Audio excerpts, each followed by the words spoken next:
Let's make one of the most delicious palmnut soup I have ever made. This was absolutely inviting. It was very good.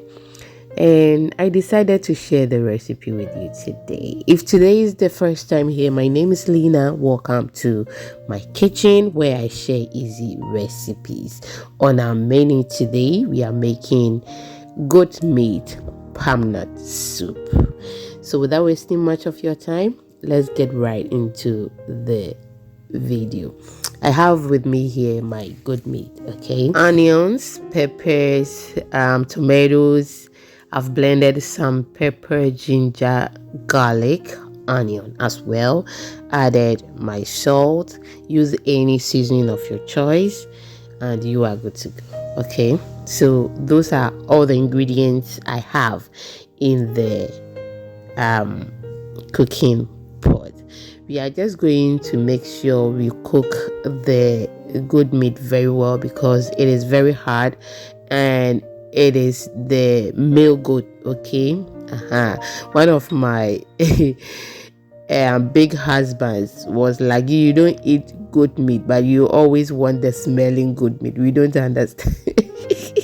Abi, if you use that for the recipes, it makes whatever thing you prepared very nice. So I always wanted the male goat. That is just by the way. I have covered it and I'm just going to leave it on fire, cook it very well, and then we will come back. So we came to check on it, and this is how it looks. As you can see, yes, it has cooked very well. I was busy doing other things, so I couldn't even remove the tomatoes earlier to work on it. So it has become mushy in it, but all the same, we are going to remove all the vegetables and then we attend to it.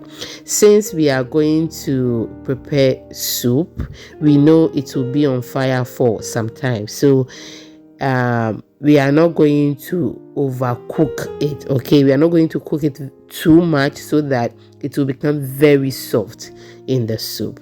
So now I'll remove all the vegetables. As I told you earlier, it has become mushy, but we will remove them and then go and blend them.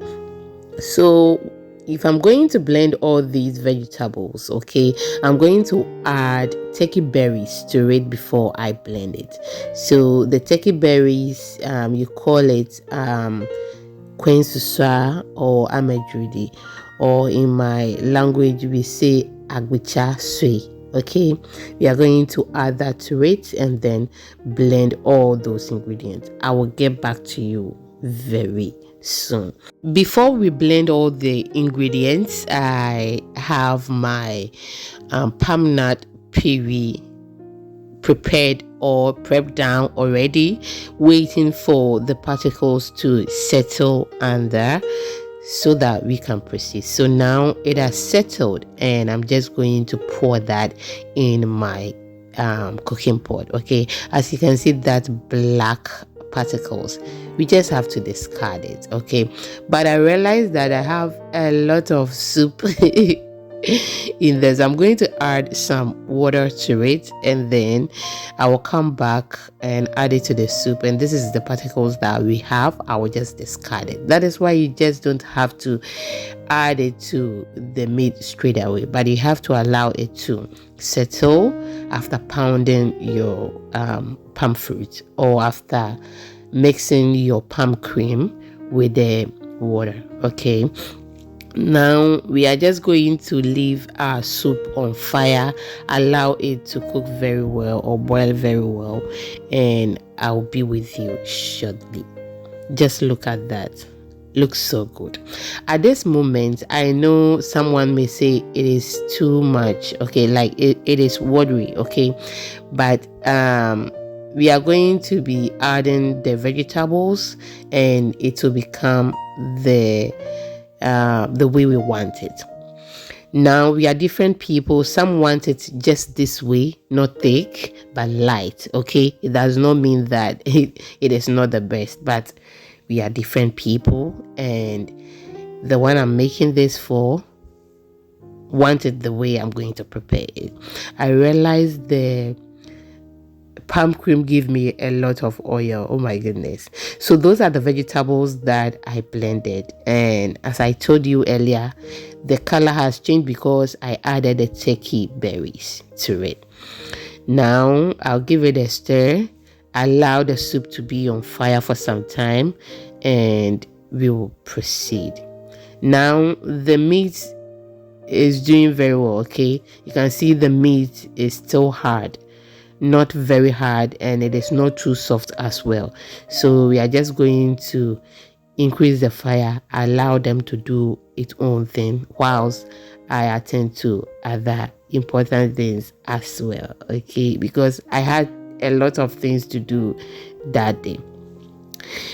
And now this has been on fire for some minutes, about 30 minutes, and just look at that. It looks so delicious already.